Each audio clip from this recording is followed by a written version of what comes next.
Hello students, welcome to another class of MA Previous Sociology.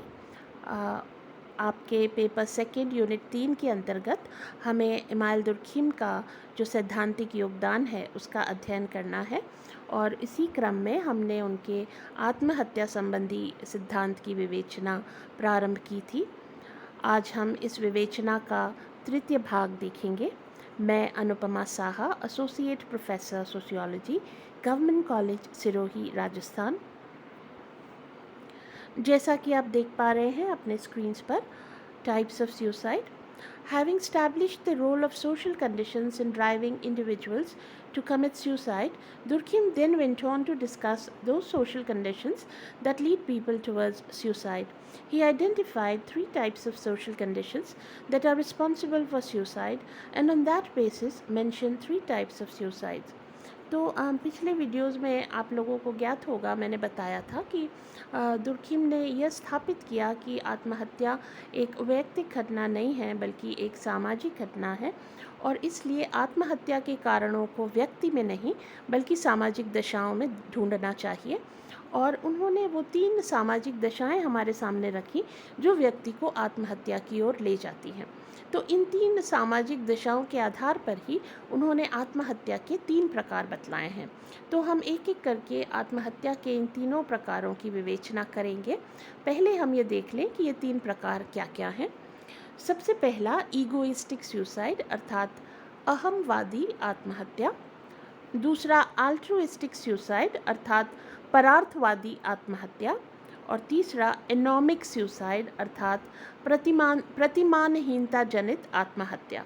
तो इस तरह से 3 तरह की सामाजिक दशाएं होती हैं और इन 3 तरह की सामाजिक दशाओं के आधार पर ही ये 3 प्रकार की आत्महत्याएं दुर्खिम ने हमें बताई हैं। अब हम सबसे पहले ईगोइस्टिक सुसाइड के बारे में जानकारी लेंगे। This type of suicide occurs in those social conditions in which the individual is less integrated to a group or collectivity.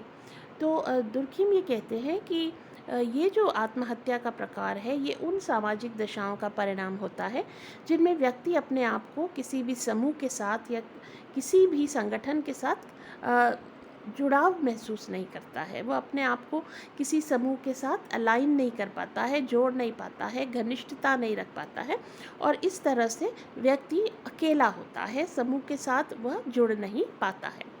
The group or collectivity is loosely organized and the regulation over the individual is weak. तो Durkheim ये कहते हैं कि अगर वह किसी समूह का मेंबर होता है, जिस भी समूह का वह सदस्य होता है, उस समूह का जो ऑर्गेनाइजेशन है, संगठन है, वह कमज़ोर होता है। बहुत ज़्यादा उसमें सदस्यों के बीच पारस्परिक संबंध बहुत घनिष्ठ नहीं होते हैं या जो ऑर्गेनाइजेशन है वो बहुत शक्तिशाली नहीं होता है। और दूसरा जो रेगुलेशन होता है, जो नियंत्रण होता है ग्रुप का, समूह का व्यक्ति के ऊपर, वह भी कमज़ोर होता है। अर्थात बहुत स्ट्रॉन्ग कोई नियम, कानून, प्रथाएं, परंपराएं नहीं होती हैं और वे व्यक्ति को नियंत्रित नहीं कर पाती हैं। तो समूह का न तो उसका समूह से कोई जुड़ाव होता है और न ही समूह का उस पर कोई ख़ास नियंत्रण होता है। The individual is left more and more to his own resources and has no organization to cling to. तो जो व्यक्ति होता है वह अधिक से अधिक अपने ही रिसोर्सेज पर, अपने ही संसाधनों पर निर्भर करता है और विकट परिस्थितियों में या किसी कठिनाई में उसके पास कोई ऐसा ग्रुप नहीं होता, कोई ऐसा संगठन, समूह नहीं होता जिससे वो अपने आप को जोड़ सके या जिसके पास वो जा सके या जिससे वो कोई सहानुभूति या किसी तरह की एम्पैथी, किसी तरह की संवेदनशीलता प्राप्त कर सके। तो वो अधिक से अधिक अपने ऊपर ही निर्भर करता है। In this way such social conditions make the individual extremely solitary. तो ये जो इस तरह की सामाजिक जो दशाएं होती हैं वो व्यक्ति को अधिक से अधिक अकेला करती हैं, उसे अधिक से अधिक एकाकी बनाती हैं और इसीलिए वो इसे ईगोइस्टिक कह रहे हैं, जिसमें व्यक्ति अधिक से अधिक अकेला है, सॉलिटरी है, एकाकी है। Durkheim calls this excessive individuation, या अर्थात एक्सेसिव इंडिविजुएशन मतलब ये है कि व्यक्ति अधिक से अधिक अकेला है, बहुत ज़्यादा अकेला है, उसका ग्रुप के साथ कोई जुड़ाव नहीं है। He doesn't feel an alienation to any group values, traditions और रूल्स। उसके पास न तो कोई ग्रुप है और न ही उसका किसी ग्रुप की कोई परंपरा या उसके मूल्यों या उसकी प्रथाओं, उसके साथ कोई जुड़ाव है या उसका कोई आधार उसके पास है। तो कहने का मतलब ये है कि व्यक्ति बहुत ज़्यादा एकाकी होता है। He is free and lakhs the attachment और रेगुलेशन ऑफ एनी ग्रुप। तो वो अधिक से अधिक स्वतंत्र होता है, पूरी तरह से स्वतंत्र होता है और ग्रुप का किसी तरह का कोई नियंत्रण उसके ऊपर नहीं होता है। Durkheim analyse data for different groups and collectivities. अब दुर्खिम ने कई सारे ग्रुप्स, कई सारे समूहों के बारे में डेटा इकट्ठा किया, उसको एनालाइज किया। He found that suicide rate among the Protestants was higher as compared to the Catholics. अब ये बहुत इंटरेस्टिंग चीज़ उन्होंने सामने रखी। उन्होंने जब सुसाइड का डेटा इकट्ठा किया तो उन्होंने ये देखा कि जो ईसाई धर्म के दो संप्रदाय होते हैं, एक प्रोटेस्टेंट संप्रदाय और एक कैथोलिक संप्रदाय। तो जो प्रोटेस्टेंट संप्रदाय है वह संप्रदाय जो है वो बहुत लूजली ऑर्गेनाइज्ड होता है, अर्थात वहाँ पर कोई कोई चर्च जैसी कोई स्ट्रॉन्ग इंस्टीट्यूशन नहीं होता है। व्यक्ति के लिए रोज़ जा कर के चर्च में पूजा करना ज़रूरी नहीं होता है, कोई धार्मिक नियम कानून नहीं होते हैं और व्यक्ति के लिए केवल कर्म ही पूजा है, वर्क इज़ वर्शिप जैसी बात प्रोटेस्टेंट संप्रदाय करता है और व्यक्ति को स्वतंत्र छोड़ता है। उसके लिए समूह के साथ बहुत ज़्यादा जुड़ाव या कोई धार्मिक नियम कानून प्रतिबंध या रोज़ पूजा करने वर्शिप करने भगवान को चर्च में जाने की आवश्यकता, ऐसी कोई आवश्यकता वह व्यक्ति के ऊपर नहीं थोपता है। तो प्रोटेस्टेंटिज्म जो है वह सापेक्षिक रूप से अपने अनुयायियों को स्वतंत्र करता है, उन्हें धार्मिक प्रतिबंधों से नियमावलियों से स्वतंत्र करता है। दूसरी तरफ जो कैथोलिसिज्म है वो एक अधिक ऑर्गेनाइज्ड धर्म है, वो अधिक संगठित धर्म है जिसके अपने बहुत स्ट्रिक्ट नियम कानून हैं, जिसमें चर्च जो होता है, जो उनका धार्मिक संगठन है वह बहुत स्ट्रांग होता है और उसका नियंत्रण भी बहुत होता है। व्यक्तिगत और सामूहिक जो कार्य होते हैं उन पर भी कैथोलिक जो धर्म गुरु हैं, जो उनके धर्माधिकारी होते हैं, उनका जो कंट्रोल है व्यक्ति पर बहुत ज़्यादा होता है।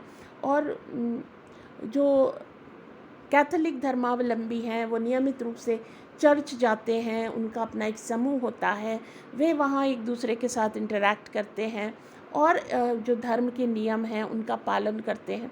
तो इस तरह से जो कैथोलिसिज्म है उसका अपने सदस्यों के ऊपर कंट्रोल ज़्यादा होता है, रेगुलेशन ज़्यादा होता है, व्यक्ति अपने धर्म और धार्मिक समूह के साथ बहुत घनिष्ठ रूप से बंधा होता है। तो उन्होंने ये पाया कि जो प्रोटेस्टेंटिज्म है या जो प्रोटेस्टेंट संप्रदाय के जो मानने वाले हैं उनमें आत्महत्या की दर अधिक थी और कैथोलिक धर्मावलंबी जो थे उनमें आत्महत्या की जो दर थी वह कम थी। तो फिर दुर्खिम का यह मानना है क्योंकि कैथोलिक जो धर्मावलंबी है उनमें समूह के साथ जुड़ाव चूँकि ज़्यादा होता है, इसलिए आत्महत्या की ओर वो कम प्रेरित होते हैं, जबकि प्रोटेस्टेंट अधिक से अधिक फ्री होते हैं, उनका जुड़ाव समूह के साथ नहीं होता है, समूह का नियंत्रण उन पर बहुत ज़्यादा नहीं होता है, इसीलिए वो आसानी से आत्महत्या की ओर प्रेरित हो जाते हैं। उसी तरह से उन्होंने विवाह और परिवार के संबंध में भी डेटा को एनालाइज किया, तथ्यों का विश्लेषण किया और उन्होंने ये पाया कि जो तलाकशुदा लोग हैं या जो विधवाएं हैं या विधुर हैं या जो सिंगल हैं, अनमैरिड हैं, उनमें आत्महत्या की दर ज़्यादा है बनिस्बत उन लोगों के जो विवाहित हैं या जिनके अपने परिवार हैं। तो फिर वो ये कहते हैं कि चूँकि परिवार व्यक्ति के अंदर एक घनिष्ठता पैदा करता है, विवाह व्यक्ति के अंदर जिम्मेदारियों के प्रतिबंध लगाता है, परिवार चूँकि व्यक्ति को कंट्रोल करता है, कुछ सीमा तक उसको नियंत्रित करता है, इसलिए जो लोग परिवार में हैं, जो लोग विवाहित हैं, वो आसानी से आत्महत्या की करंट्स या धाराओं के प्रभाव में नहीं आते हैं। लेकिन जो स्वतंत्र हैं, जो डिवोर्सीज़ हैं, जो तलाकशुदा हैं, या जो सिंगल हैं, या जो विधवा या विधुर हैं, चूँकि उनका कोई अटैचमेंट नहीं है किसी समूह के साथ, तो वो आसानी से आत्महत्या की धाराओं के प्रभाव में आ जाते हैं और आत्महत्या करते हैं। Durkheim thus concluded that egoistic suicide is a consequence of those social conditions where the individual lacks affinity or attachment with any group. तो दुर्खिम ने जो ऑब्जर्वेशंस किए, जो उन्होंने डेटा इकट्ठा किया, उसके आधार पर उन्होंने ये पाया कि जहाँ कहीं भी कोई ग्रुप होता है जिसके साथ व्यक्ति किसी तरह का लगाव, किसी तरह की घनिष्ठता, किसी तरह की जिम्मेदारी का अनुभव करता है, तो जिम्मेदारी, लगाव, घनिष्ठता व्यक्ति को आत्महत्या करने से रोकता है। अगर कोई व्यक्ति परेशान है, अगर कोई व्यक्ति किसी कठिनाई से गुज़र रहा है, उसके बाद भी परिवार के प्रति घनिष्ठता, परिवार के प्रति लगाव, परिवार के प्रति जिम्मेदारी उसे आत्महत्या करने से रोकती है। लेकिन अगर व्यक्ति स्वतंत्र है, उसका किसी ग्रुप से कोई जुड़ाव नहीं है, वह किसी ग्रुप के साथ घनिष्ठता अनुभव नहीं करता, वह एकाकी होता है, तो वह आसानी से आत्महत्या की प्रभाव में आ जाता है और आत्महत्या कर लेता है। This makes the individual extremely solitary, and in case of any trauma, difficulty or depression, has no group to fall back upon. तो दुर्खिम कहते हैं कि इस तरह की सामाजिक दशाओं में व्यक्ति बहुत अकेला, बहुत एकाकी हो जाता है और किसी भी तरह की परेशानी, किसी भी तरह का दुख, किसी भी प्रकार की तकलीफ़, किसी भी प्रकार के अवसाद की स्थिति में ऐसा कोई ग्रुप नहीं होता जो उसे आत्महत्या की ओर जाने से रोके, या जिसके पास वो जा सके और किसी तरह का उसे की तरह सहयोग या सांत्वना उसे मिल सके।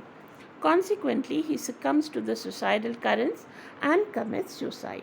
तो फिर ऐसी परिस्थितियों में वह आत्महत्या की जो धाराएं हैं, आत्महत्या की जो प्रवृत्तियां हैं, आत्महत्या का जो करंट है, उसके प्रभाव में आसानी से आ जाता है, उसके सामने घुटने टेक देता है और आत्महत्या की ओर प्रेरित हो जाता है।